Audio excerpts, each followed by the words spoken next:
Paz do Senhor, meus irmãos. Boa tarde, bom dia, boa noite. Não sei que horas é aí. Não, é 1 hora, né, no Brasil. 1 hora da tarde. Aqui, agora são 4 horas.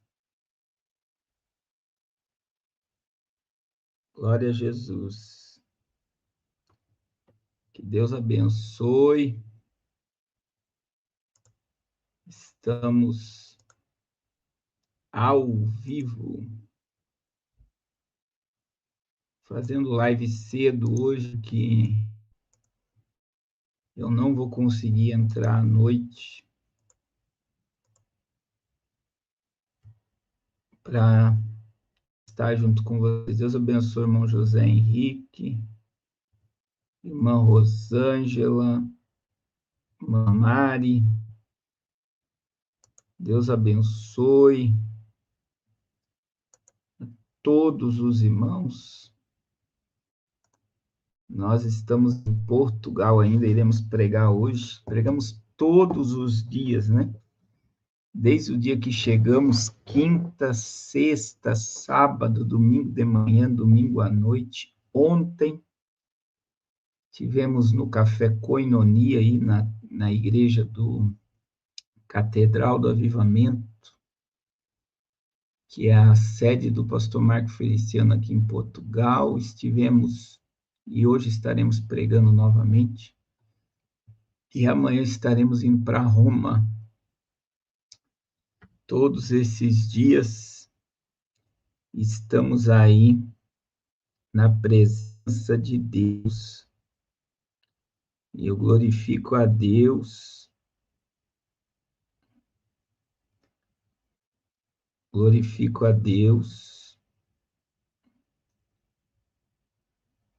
porque Deus já salvou, renovou e abençoou muitas vidas. Deus é bom, irmãos. Deus é bom. Glória a Deus. Deus abençoe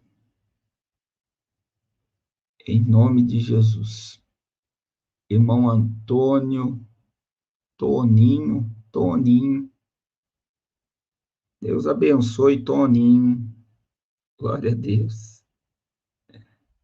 Deus abençoe muito sua vida, em nome de Jesus. Manzoleide. Meus irmãos,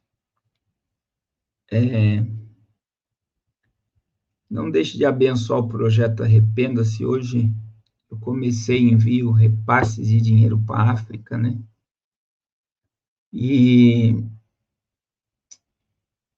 é verdade, Moacir Assis, nós estamos vivendo tempos extraordinários, o cumprimento da profecia. A gente vai estar em Luanda fazendo 3 cruzadas evangelísticas, e hoje eu já enviei repasse para fazer folder, banner e convites para a alma estarem lá adorando a Deus conosco, né? E nós vamos estar fazendo também uma cruzada em Quilenda, que é onde o nosso coração ferve, porque iremos levar luz para uma região gigantesca em que não tem luz elétrica. Nós iremos levar luz solar. Cada lâmpada, irmãos, custa $6. $6. Eu enviei hoje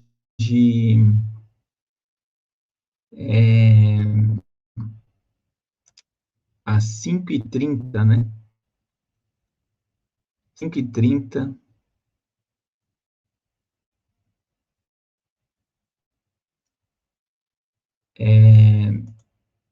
o dólar.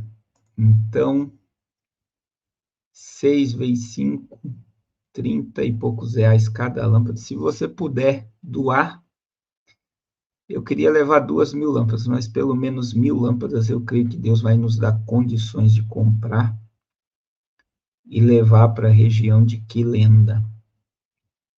E nós iremos doar essas lâmpadas para os necessitados. E vai ser uma grande bênção. Vai ser uma grande bênção. Então, nos ajude, nós também estamos com 2 construções no Amazonas, 2 igrejas. Então, tudo é um custo. E eu quero também convidar você para estar conosco no Amazonas em junho. Nós iremos inaugurar 2 igrejas em junho, 2 igrejas no mês de junho. E eu quero vocês lá comigo na escola missionária. Nós vamos ficar 16 dias em missões. Nós iremos no Peru, iremos na Colômbia, iremos nos ribeirinhos e nas tribos indígenas. Você que deseja,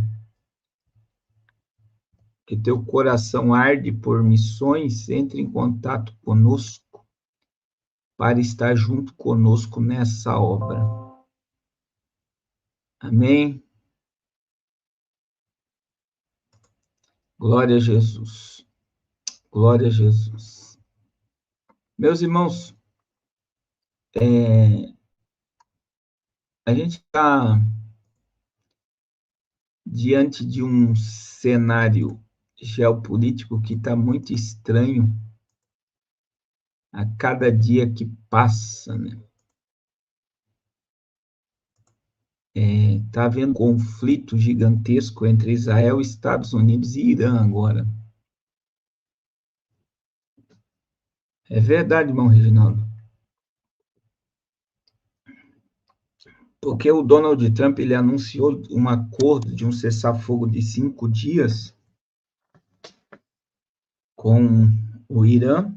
O Irã, pelo visto, não sei se foi o Irã ou outra região, que já quebrou o acordo. Mas Benjamin Netanyahu já fala, né, de que esse acordo Israel não está fazendo parte. Então, está havendo uma divergência imensa, e a gente sabe que a fala do presidente americano movimenta a economia, movimenta a bolsa de valor, movimenta preço de petróleo. E a gente vai falar sobre isso, Alan Jorge. A gente vai dar uma analisada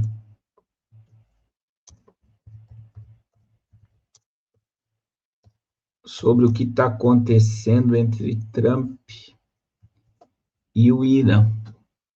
Então, essa matéria diz, olha lá, Trump e Irã divergem sobre acordo enquanto crise do petróleo se alonga.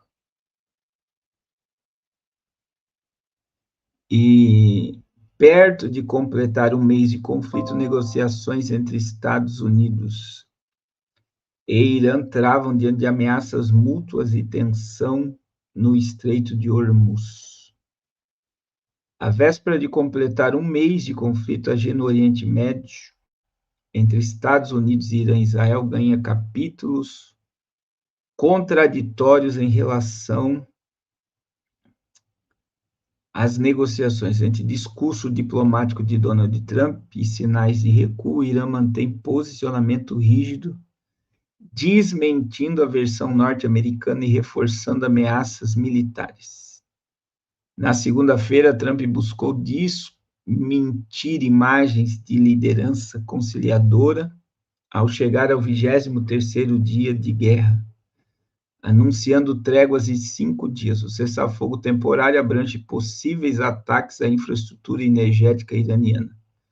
Donald Trump também afirmou que os Estados Unidos estão conversando com uma pessoa importante do regime de Teherã, que não é o líder supremo. Não é o líder supremo, afirmou Trump. não sabemos do filho, de vez em quando aparece alguma declaração, mas não sabemos se ele está vivo. O republicano também indicou que as conversas têm sido produtivas e que o acordo seria desejado para ambos os lados. Eles querem muito um acordo, nós também gostaríamos de um. O Irã, porém, contesta publicamente essas declarações, segundo a imprensa iraniana, as falas de Trump fariam parte de uma estratégia para reduzir os preços de energia e ganhar tempo para implementar planos militares. Irmãos, todas as vezes que os Estados Unidos recuam, foi o que aconteceu. Todas as vezes, eu vi um estrategista de guerra falando sobre isso, é interessante. Quando os Estados Unidos recuam, acontece algo. O Irã se movimenta os seus militares. E o que acontece? Através do movimento militar do Irã, os Estados Unidos sabem aonde deve atacar. Então, o que dá a entender que o Irã não cai mais nessa historinha de trégua. Quando a trégua, a estratégia dos Estados Unidos de saber toda a movimentação do Irã. Só que o irmão Reginaldo comentou algo aí, irmãos, que é muito pertinente, né? Que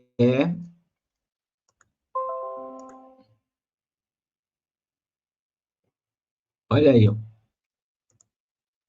o alerta global, olha aí, o mundo está à beira de uma catástrofe energética. O mercado global de energia se prepara para um choque sem precedentes nos próximos, presta atenção, irmãos, 10 dias. De acordo com informações apuradas pelo Financial Times, os últimos carregamentos de gás natural liquefeito, GNL, que deixaram o Golfo Pérsico antes da inclusão do conflito com o Irã, estão prestes a atracar em seu destino. Assim que essas cargas forem entregues, países que dependem vitalmente dessa rota enfrentarão uma interrupção drástica no fornecimento, agravando uma crise que atinge níveis críticos em diversas regiões do mundo. Olha o que está acontecendo. A paralisia no setor tem raízes o fechamento do Estreito de Hormuz pelo Irã, mas o cenário é ainda mais grave para o Catar, responsável por cerca de 20% da produção do gás GNL. O país viu suas operações serem interrompidas não apenas pelo bloqueio naval, mas também por ataques de mísseis que causaram danos severos à planta. O impacto foi imediato nas bolsas de energia, com os preços disparando nos mercados asiático e europeu, enquanto dados de rastreamento mostram que restam apenas 7 navios em trânsito no mundo, todos vindos da região. E olha só o que vai acontecer, nós teremos um racionamento de energia. Olha só. Nações, agora olha só, irmãos, como Paquistão, Bangladesh, que possuem contratos de alta dependência com o Catar, já sentem um efeito colaterais mais severos. Sem capital para arcar com os preços exorbitantes do mercado à vista, o Paquistão reduziu a atividade de suas usinas importadoras em uma fração mínima e já projeta o esgotamento total de suas reservas até o fim deste mês. Como alternativa desesperada, o governo paquistanês estuda retornar o uso de óleo combustível, apesar do alto custo e do impacto ambiental. Em Bangladesh, a crise energética forçou o governo a determinar o fechamento temporário de universidades para conter o consumo. A busca por alternativas e o retorno ao carvão. Enquanto isso, potências industriais como China, Japão e Taiwan tentam mitigar o desabastecimento buscando fornecedores alternativos, especialmente, aí presta atenção na estratégia, nos Estados Unidos, para evitar um apagão total. Esses governos planejam intensificar a operação de reatores nucleares e usina de carvão. Embora Taiwan tenha assegurado carregamentos até o final de abril, analista de mercado alerta que, caso o Estreito de Hormuz permaneça fechado durante o verão, período de pico no consumo de energia, a escassez poderá atingir níveis catastróficos para a economia global. Mesmo em um cenário otimista que a reabertura das rotas marítimas, a normalização do mercado está longe de ser alcançada, o ministro de Energia do Catar emitiu um alerta preocupante sobre a extensão dos danos da usina, indicando que 17% da capacidade produtiva da planta ficará indisponível por um período de 3 a 5 anos. Então, veja bem, 17% da produção já foi para o espaço. Essa incapacidade técnica forçará a declaração de força maior em contratos de longo prazo, desobrigando legalmente o fornecedor de cumprir entregas previamente acordadas e consolidando um período de escassez prolongada de gás no cenário internacional. Irmãos, eu tenho falado isso desde a pandemia, né? Eu tenho falado com vocês algo que hoje tudo é global. Deus abençoe Dinho. Deus abençoe Cleia Schaffer. Estamos ao vivo. Então, veja bem, depois da pandemia, irmãos, a gente precisa entender que tudo é global. Então, nós estamos com Paquistão e Bangladesh com gás, com energia para até o final de abril. Taiwan, China e Japão estão comprando energia de locais onde não compravam. A escassez eleva o preço. E a gente está falando de energia. E isso afeta uma cadeia de distribuição global, porque o mundo já está globalizado. Então, por exemplo, o Brasil faz parte da globalização e o Brasil precisa importar 30% do diesel para consumo interno.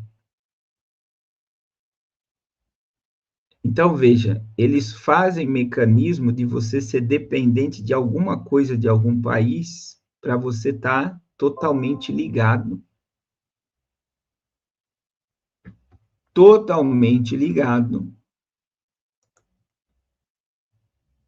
ao sistema. Então, você tem que depender dos Estados Unidos, você tem que depender do Irã, você tem que depender de Israel, você tem que depender da França, automaticamente você vai depender de algum país, de alguma coisa. Agora, irmãos, eu vejo, né, muita gente... Greve do caminhoneiro, o Lula comprou os sindicalistas e todo mundo ficou quieto, porque uma greve de caminhoneiro agora ia acabar com a campanha do presidente. Então, eu digo para vocês, né, que tudo hoje tem um aspecto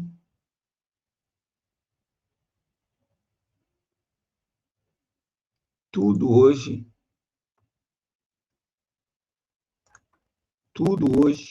afeta o mundo todo, o mundo todo. Então, como muitos países estão sofrendo pelo que está acontecendo, olha o que outra matéria, olha aí, é de hoje, tá? 22 nações preparam ofensiva para reabrir o Estreito de Hormuz e liberar 20% do petróleo mundial.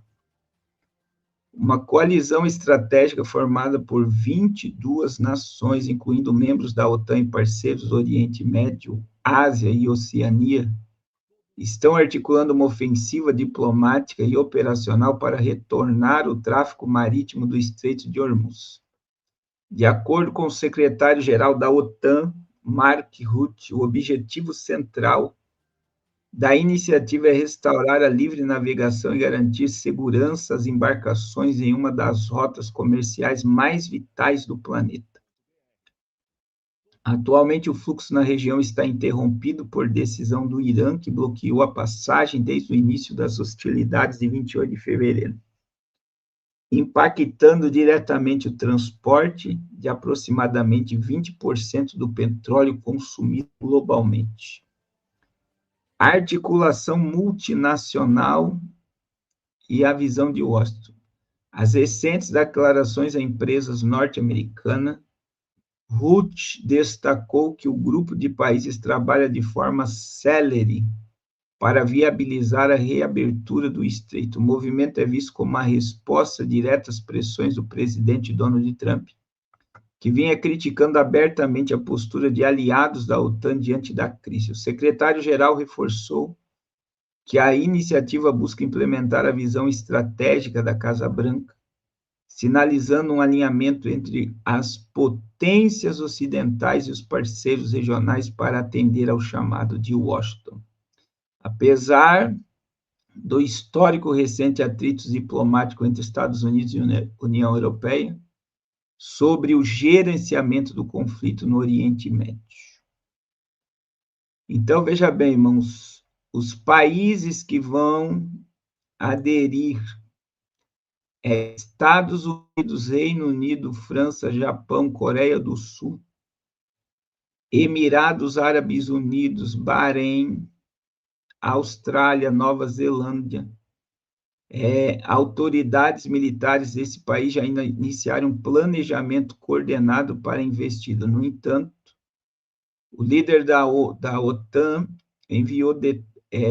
evitou detalhes das táticas que serão empregadas na prática.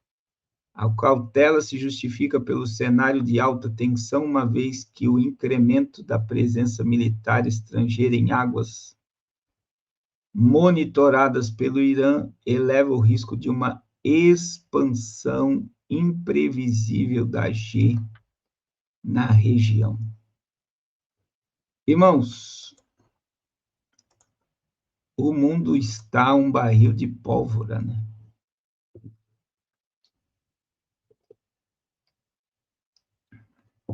Por que o mundo está um barril de pólvora? Você sabe que existe um perigo, né?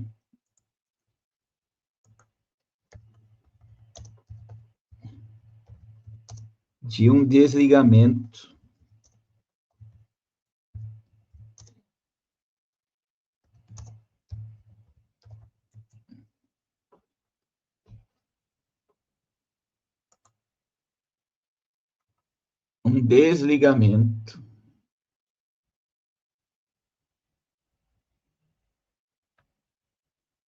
de internet, né?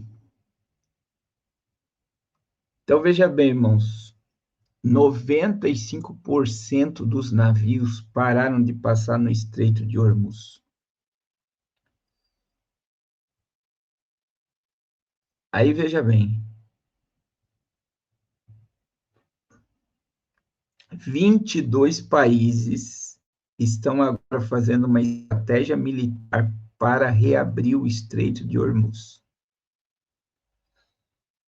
O Irã anunciou, né, e mostrou que tem poder de fogo de um míssil de alcance de 4.000 quilômetros. A União Europeia está assustada. Então, veja que, diante da reação do mundo sobre o Irã,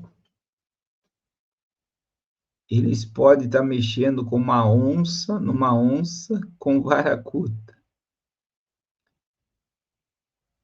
Com vara curta. Mas como também eles podem explodir e implodir o Irã de uma forma muito agressiva. Então veja que tudo é estratégia. Mas quando a gente olha para tudo isso num aspecto profético, o mundo,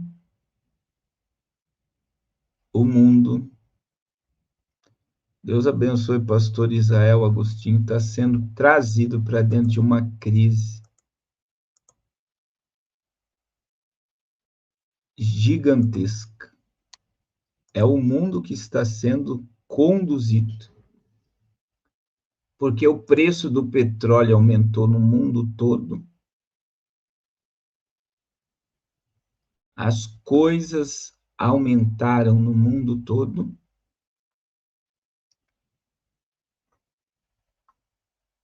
e tudo está muito estranho, né? No mundo todo. Não, Renato, aqui em Portugal as coisas estão normais. A única reclamação é o aumento do preço no combustível e na alimentação. Eu vejo que está inviável, né? A gente falar que as coisas vai voltar ao normal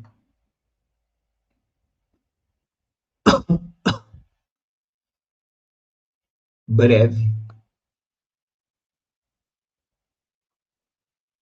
A gente sabe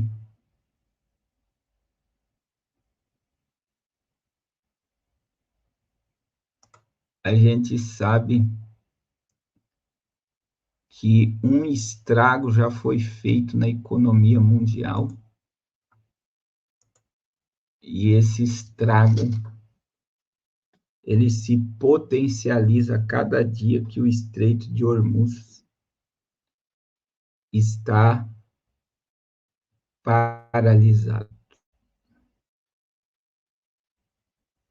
Também, irmãos, eu queria saber, né, como é que está o preço do combustível, se reduziu ou permanece alto aí aonde você mora.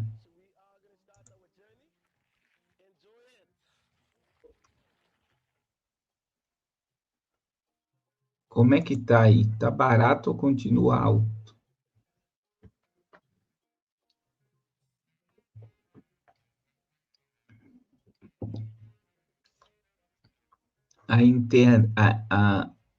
O combustível.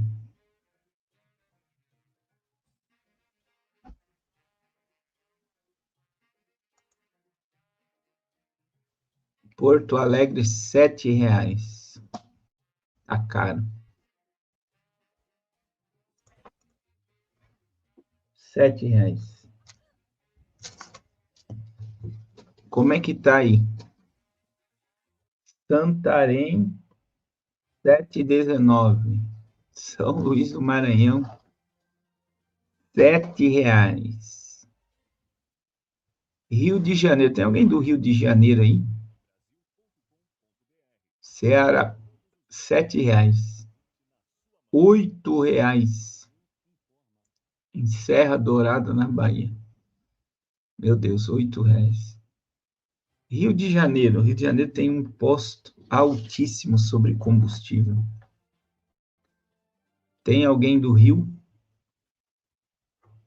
João Pessoa diz que subiu pouca coisa. Interior da Bahia, 7,69. O Profeta está dizendo que Florianópolis subiu apenas 5%. Pastor Israel Agostinho, em Tibaú do Sul, R$ 7,50. Florianópolis, 6,85.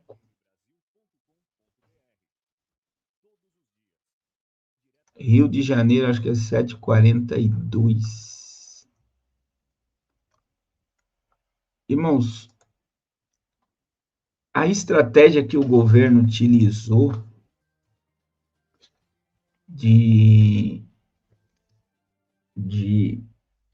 tabelar o frete e obrigar o empresário a pagar o valor do frete pelo aumento do diesel. Então, o que o governo fez? O governo ele criou uma tabela de frete e obrigou o consumidor a pagar aquele valor. Então, ele não pode baixar o valor da tabela, porque senão ele vai ser multado. E o que acontece, irmãos? Quem compra o produto e paga frete caro, ele tem o poder de repassar o preço para o consumidor. Esse sempre vai ser o problema, né? Qual é o problema? É que quem paga a conta é sempre o pobre. Então, é um repasse. O governo fez uma estratégia sobre a questão de frete, quer dizer, você, caminhoneiro, não vai ter prejuízo, você pode levar tranquilamente o seu produto, porque quem está comprando vai pagar o frete. Então, o caminhoneiro continua circulando, porque ele sabe que aumentou o preço, mas ele vai continuar ganhando diante do seu trabalho, ele não vai ter prejuízo no frete. Só que quem está contratando esse caminhão não vai ficar no prejuízo também. Vocês estão entendendo? Não vai ficar no prejuízo. Então, o que o dono vai fazer, irmãos? O dono vai repassar, ele repassa o valor que ele está pagando para o consumidor final. Quem entende isso?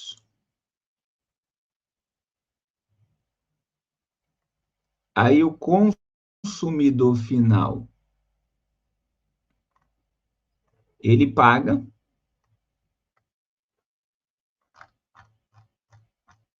a conta de todo o endividamento, de todo o carro. Então, infelizmente, irmãos, é o que o Kleber está falando. O empresário, ele não passa, ele não vai pagar isso, ele repassa. Olha aí, que Curitiba, que é um lugar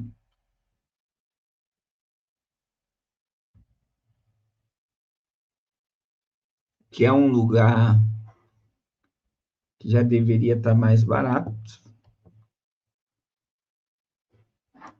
Então, o que nós estamos vendo?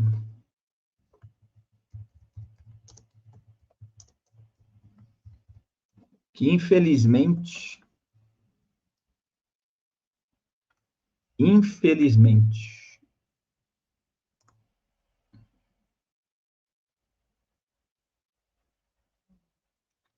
nós estamos dentro de uma agenda. E sabe qual é o problema, irmãos? A BYD, ela está aí em Camaçari, na Bahia, né?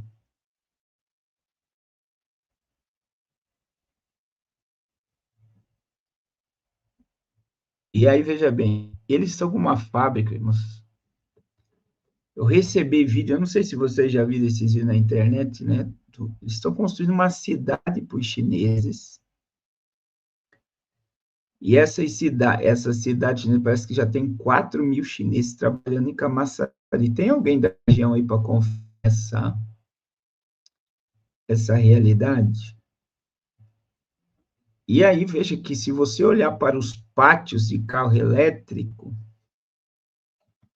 eles estão abarrotados. Então, por exemplo, eu estou numa casa aqui, o irmão que trabalha que é dono da casa, que trabalha na Bélgica, e ele falou que na Bélgica você já quase não tem mais carro movido a combustível.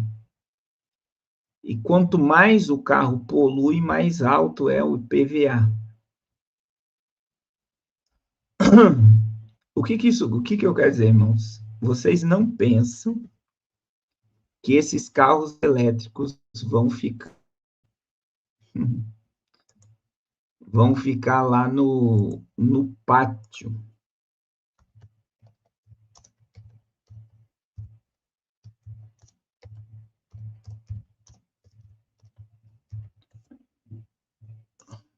Eles vão circular, que é uma agenda climática.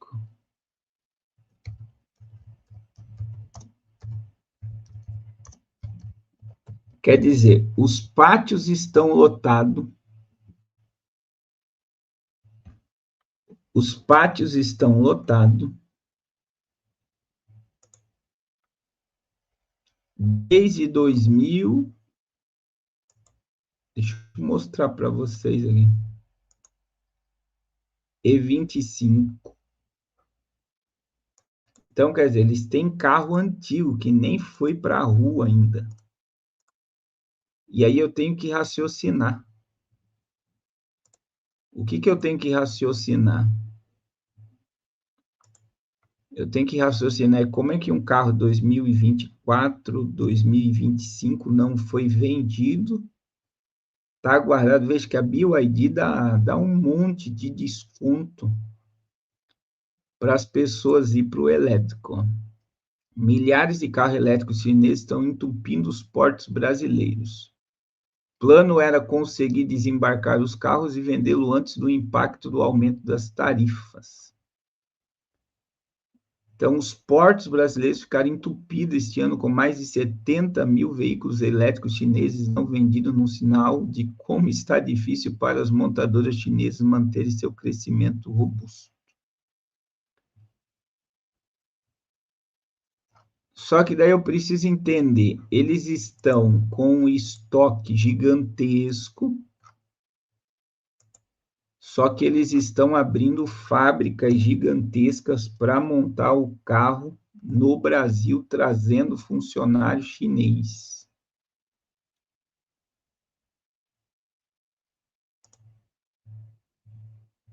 Então, o estoque está lotado. Lotado. Então, a gente vê que esta crise vai levar muita gente para o elétrico. Vocês estão entendendo? E se nós tivermos um apagão de energia, vai ficar todo mundo na rua. Essa é a realidade. Irmãos, a PGR, né,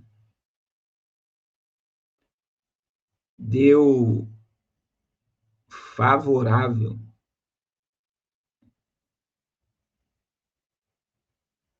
para Bolsonaro ter prisão domiciliar. Meu Deus, está acontecendo tanta coisa, né?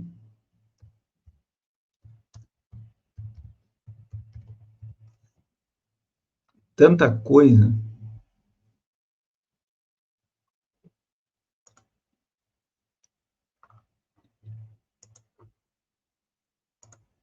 Ao mesmo tempo, eu acho que o Lula enxergou. Olha essa matéria. Olha o que diz, ó, Moraes recebe Michele após PGR recomendar prisão domiciliar para Bolsonaro. O que acontece agora? Decisão caberá à primeira turma do Supremo. Bolsonaro segue internado no Distrito Federal, mas poderá ter alta da UTI nas próximas 24 horas. Paulo Gonet se manifestou nesta segunda-feira a favor da prisão domiciliar do ex-presidente, que se encontra no hospital, desde que teve mal súbito na prisão em 13 de março. A decisão sobre o destino do ex-presidente, quando receber alta, caberá à primeira turma do Supremo Tribunal. O relator do processo que condenou Xandão deve tomar a decisão inicial e depois submeter o caso ao colegiado, formado também pelos ministros Flávio Dino, Carmen Lúcia e Cristiano Zanin. Já a ex-primeira-dama Michele Bolsonaro teve uma reunião com Moraes no fim da tarde de segunda-feira para falar sobre o estado de saúde do marido e reforçar os argumentos da prisão domiciliar. No mesmo dia, Bolsonaro recebeu alta da unidade de terapia da UTI, quando foi transferido para um quarto onde segue tratamento para pneumonia bacteriana bilateral decorrente de episódios de broncorrespiração. Então, o que nós estamos vendo, né? Que um idoso, se você for pegar a lei do idoso, réu primário, que está preso por uma narrativa de uma elite maligna do Brasil, ele está aí sendo bombardeado, né? Bombardeado por um grupo que tenta se vingar dele, eu não sei do que, a qualquer custo. A gente vê agora que eles estão tentando colocá-lo em casa. E aí, junto com toda essa mudança em torno do Bolsonaro, se vai ou não vai para casa, a gente vê, irmãos, que na Suprema Corte teve uma reunião secreta.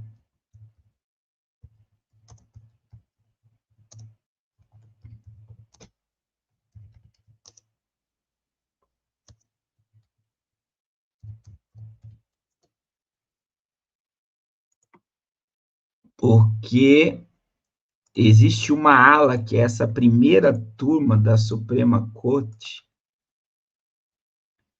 que está pressionando o Fachin a ficar do lado do Alexandre de Moraes e do Dias Toffoli. Então, eles estão querendo se blindar a qualquer custo, estão vendo que o Fachin, ele está em cima do muro. Você não vê o Fachin totalmente a favor do Alexandre de Moraes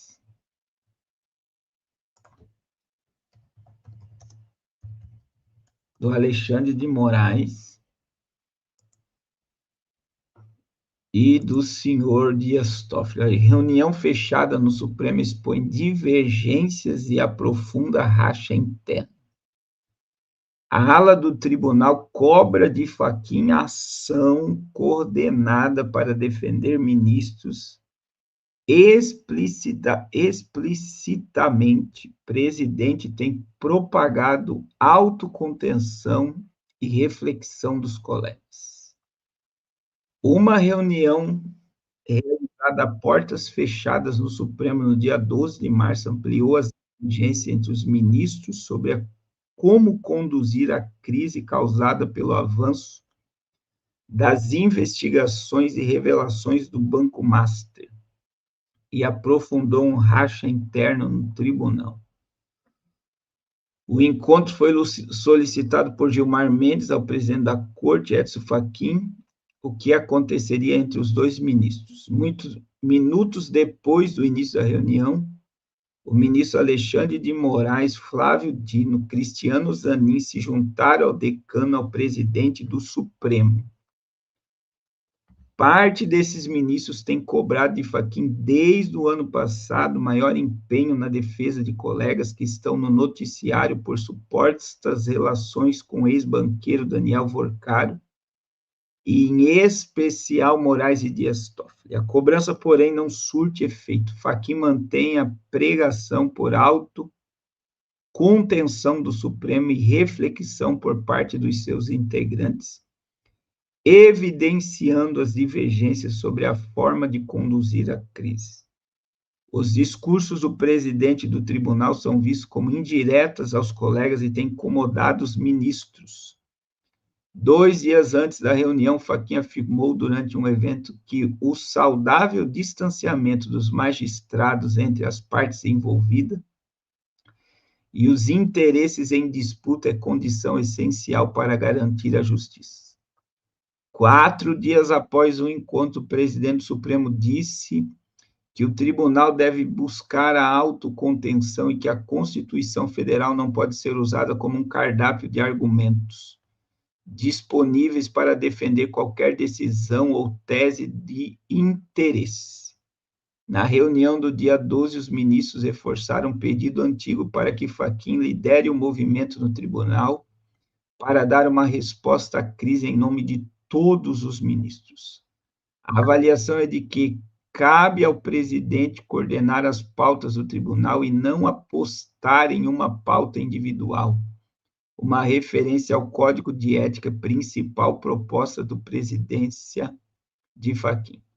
Moraes, Gilmar e Toffoli já se manifestaram publicamente contrárias à implementação da proposta defendida por Fachin para ministro dos tribunais superiores.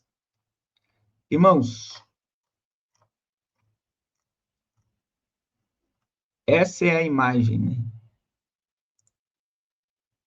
Você acha que a justiça é cega? Essa é a pergunta.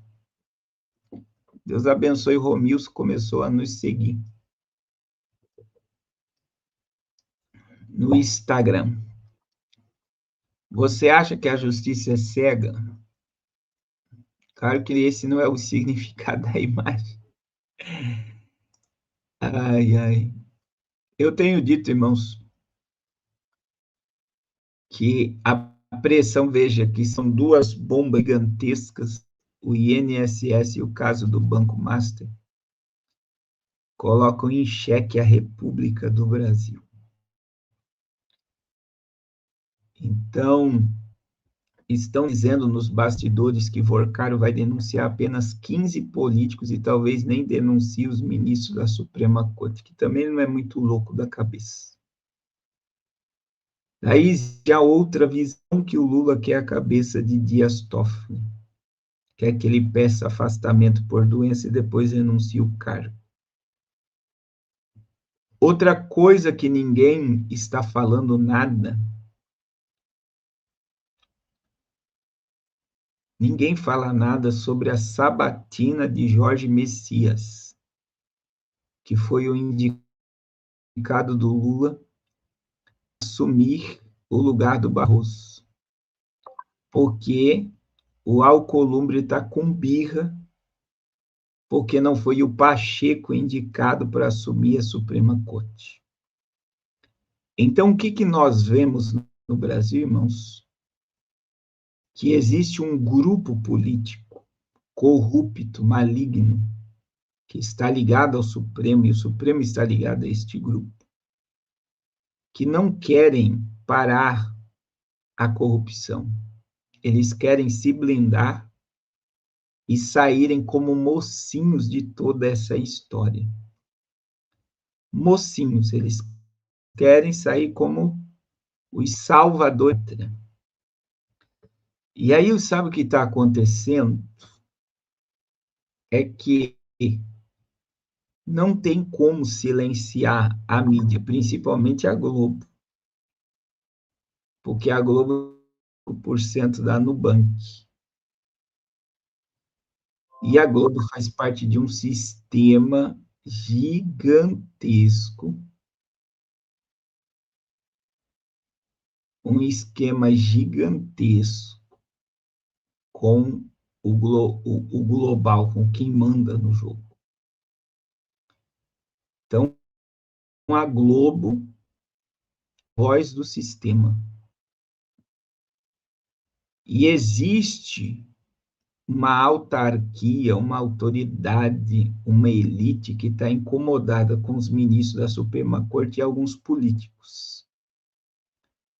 E o que dá a entender é que muita gente vai cair, mas existe um grupo que vai se blindar e se beneficiar de tudo isso. É aquela coisa, irmãos, imagine num time que todo mundo ganha e de repente alguns querem ganhar mais que os outros. É o que dá a entender. O caso do Banco Master mostra uma corrupção desleal envolvendo o sistema financeiro. E o que isso quer dizer? Eles estão muito e não estavam molhando a mão de todos. E o grupo que se sentiu lesado se levantou. Só que o grupo que foi lesado é maior do que o grupo que estava roubando. Vocês estão entendendo o que eu estou falando? É isso que está acontecendo, irmã Inácio. Estamos em Portugal ainda. A gente prega hoje em Portugal. E amanhã estamos indo para Roma. Vocês estão entendendo que eu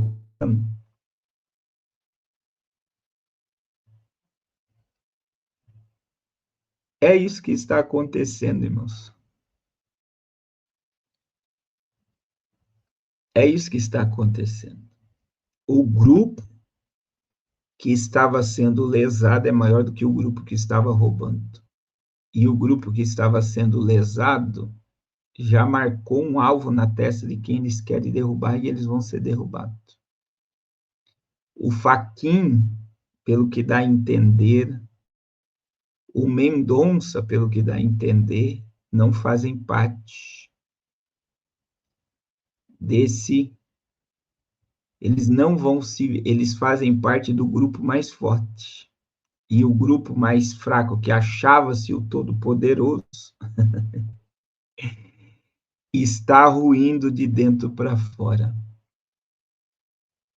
Está ruindo. E agora, irmãos, veja, a Globo está falando para colocar o Bolsonaro em casa. A Globo está falando. A CNN está falando.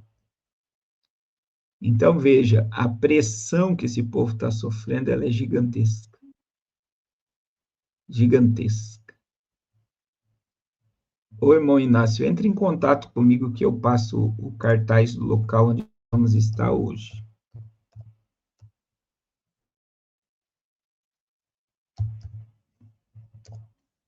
E aí, para nós caminharmos para o fim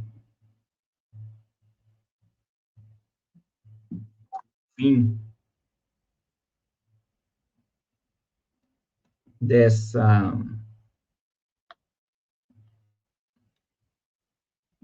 live,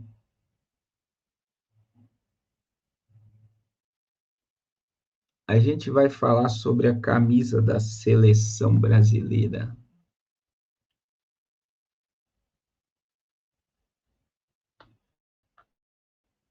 A camisa da seleção brasileira.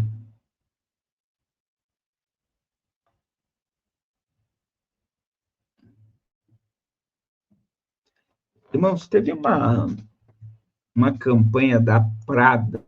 A gente teve aquela campanha de lá, tem a ver com a camisa da seleção brasileira.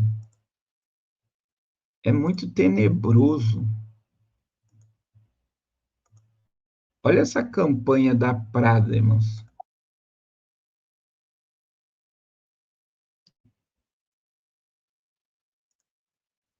né? A Prada é campanha de roubo. A campanha da Prada choca o mundo. Campanha mergulha no invisível e provoca reflexão sobre identidade, alma e o eu além da matéria. Olha aí, ó.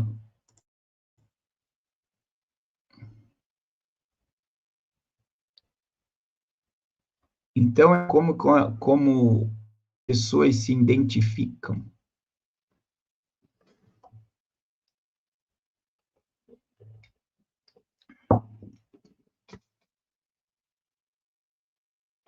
Olha que coisa, irmãos.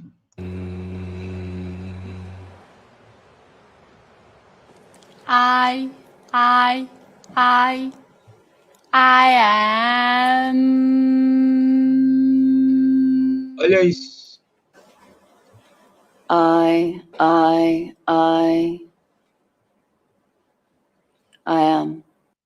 I. E ainda eles vão dizer que isso é arte, né? Eles vão dizer, não, isso é arte. A gente teve a questão de Paris também, é muito contraditório o que nós estamos vivenciando, né? É assombroso o que nós estamos vendo, porque em Paris, né, que é uma das maiores, deixa eu ver se eu encontro aqui, desfiles de moda do mundo, eles enalteceram o satanismo e o ocultismo também. Então, olha só, é na Fashion Week, olha só, isso aqui é uma parte, ó. Desfile ou ritual, abertura em círculo e estética demoníaca chocam no Paris Fashion Week. Olha como é que as pessoas estavam.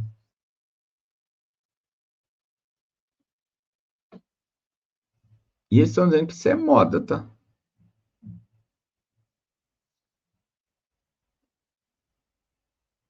Olha que moda, mas...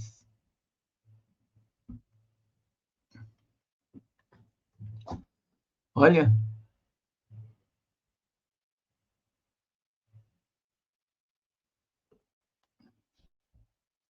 você acha que isso é moda? Isso aqui é um, daí tem o outro.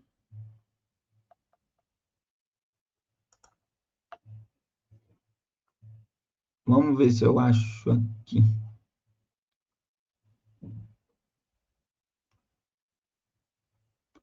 É o cúmulo do ridículo, né?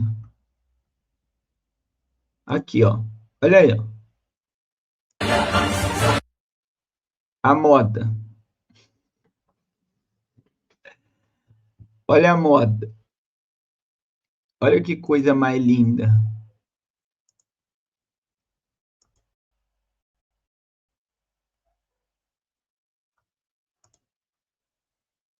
Olha aí como é que tá a moda.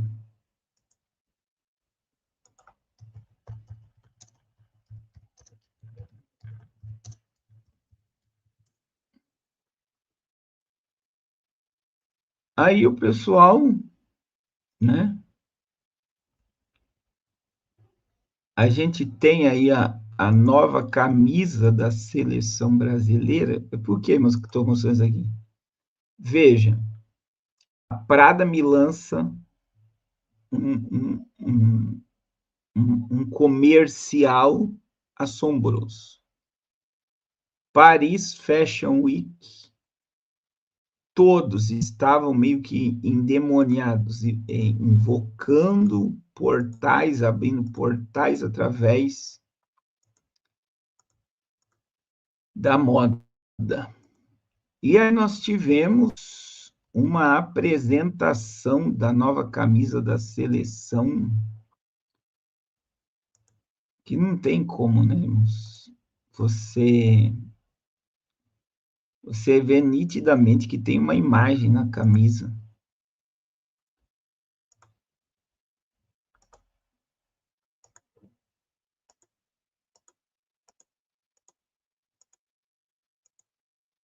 o comercial em si também já não.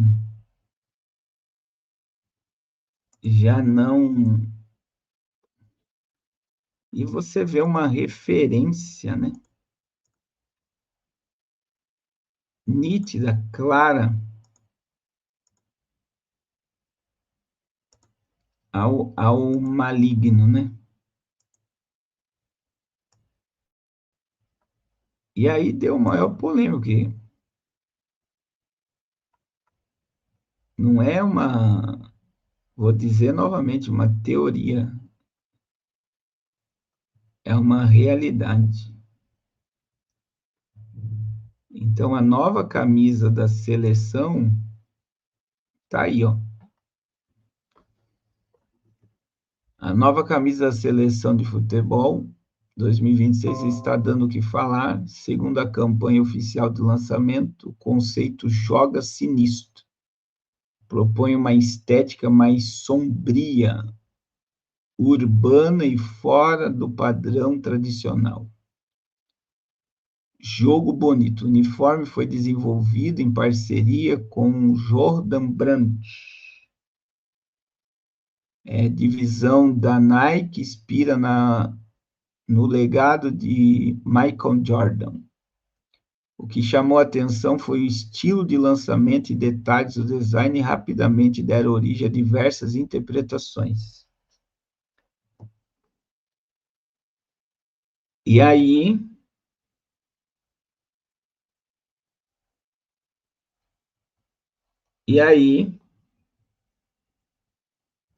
a gente está vendo aí, você está vendo a imagem aqui, né? Deixa eu aumentar aqui para vocês. Não vou conseguir aumentar.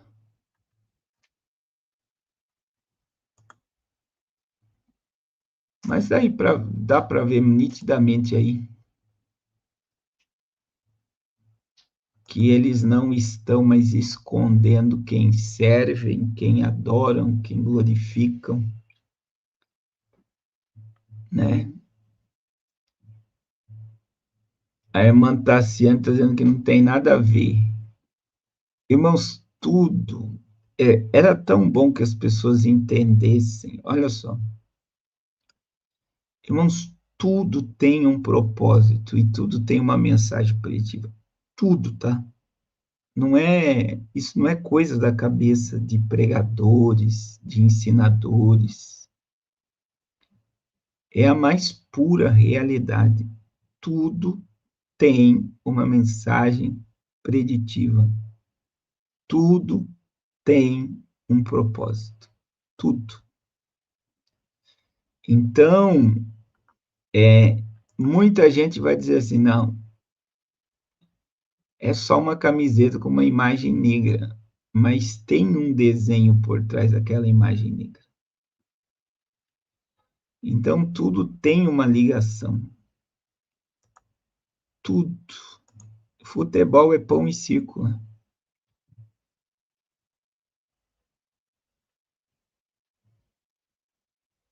Obrigado. A irmã Renata está dizendo que não tem, que tem gente que diz que não tem nada a ver. Obrigado, irmã Renata, perdão. Então, tudo, por exemplo, desde um brinquedo, irmãos, um brinquedo, um desenho animado, um filme, uma novela, uma série, tudo tem um objetivo. Por exemplo, quem lembra da febre do Pokémon Go? Vou mostrar aqui para vocês, né? O Pokémon Go é aquele desenho que matou um monte de gente, tá?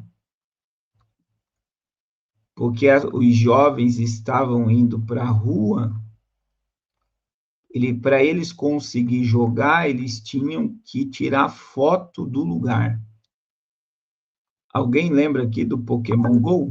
Olha só. Os maiores golpes da história da tecnologia. 230 milhões de pessoas trabalharam de graça durante 10 anos e receberam Pikachus como pagamento. A Niantic, dona do Pokémon GO, acabou de revelar que todas aquelas missões de escanear estátua, praça e ponto turístico, era você, na verdade, mapeando o mundo em 3D de graça para uma empresa de inteligência artificial. E a parte mais cínica é que estava no Presta atenção. Quem lembra que, antes de você continuar ali para você entender, quem lembra? Esse jogo era um jogo para você jogar o Pokémon, você tinha que ir em prédios públicos, igrejas, e você tinha que tirar uma foto. Então, eles colocavam um Pikachu, um demônio, em cima de dentro de um prédio público, por exemplo.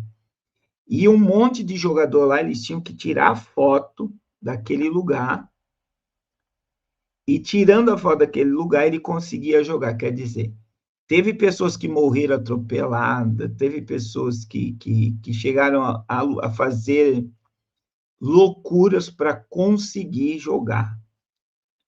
E foi um jogo mundial, então eles abriram eles queriam monitorar o mundo em 3D, imagens de todos os lugares em 3D, e eles colocaram jovens, crianças, adolescentes e até adultos para trabalhar para eles de graça.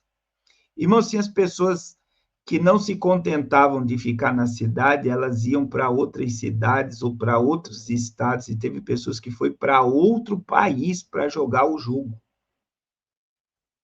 Então, agora, o que a empresa fez? Olha o lado sombrio do Pokémon GO. Os termos de uso desde 2016. Os termos davam para a Niantic uma licença perpétua, irrevogável e mundial sobre todo o conteúdo gerado pelo usuário. Ou seja, eles te avisaram, em juridiquês, num documento de 47 páginas que ninguém leu. E agora esse sistema consegue localizar qualquer pessoa com precisão de centímetros, só olhando para os prédios ao redor. E o primeiro cliente foi uma empresa de robôs.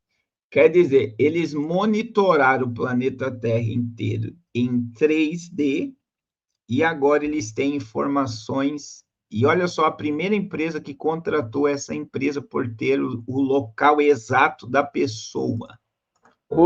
De entrega de pizza. É o que eles querem que a gente saiba, né? Porque já deve ter vendido para alguns militares aí. Então, enquanto você ficou suando no sol, tentando pegar um Charizard, na verdade, você só treinou uma IA para um robô entregar pizza. E não para por aí, tá? A Niantic foi comprada por um fundo saudita e agora quer criar um mapa vivo do mundo inteiro que se atualiza em tempo real. Então, sim, o joguinho mais inocente da década era o maior cavalo de Troia da história da tecnologia, e a gente caiu que nem bobo. E eu fico me perguntando, né, o que mais que a gente usa? Então, veja bem, irmãos, eles fizeram as pessoas igual burro, ficar de um lado para outro, tirando foto com o celular para o alto. Igrejas foram, irmãos, tem mais até dentro da igreja. Então, quer dizer, eles mapearam o planeta Terra inteiro, e eles conseguem achar pessoas com precisão através de informações de banco de dados.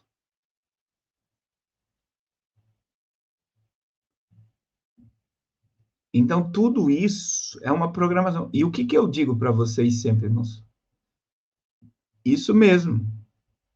Adão totalmente imbecilizado, o povo igual doido matando demônio. Eles diziam que tinha que achar o boneco no local que vinha, tipo um GPS, né, que a pessoa tinha no celular, e ela ficava procurando, igual o caça-fantasma, aquele detector.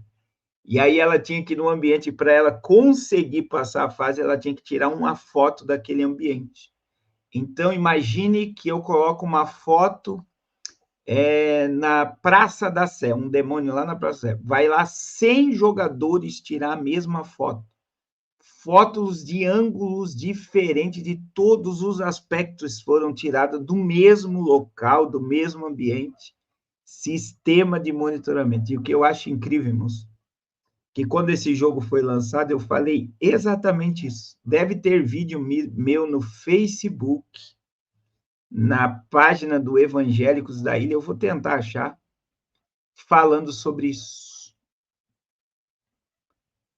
Falando sobre isso. Por quê? Sistema de monitoramento.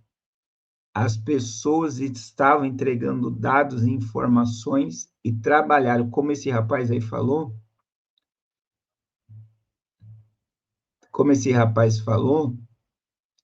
é exatamente, as pessoas trabalharam de graça. Olha o que a irmã Marciliane está dizendo. Trabalho com publicidade desde os anos 90, mensagens preditivas fazem parte do mundo do marketing. É um trabalho mental. Antes era mais disfarçado. Agora nem precisa mais. É muito triste. É verdade. Por quê? Porque a moda a arte, os brinquedos, os desenhos, tudo está envolvendo um alto nível de magia, de satanismo, ocultismo e entidades demoníacas. E a camisa da seleção, sim, ela tem uma mensagem diabólica por trás dela. Amém, irmãos? Eu vou ter que encerrar.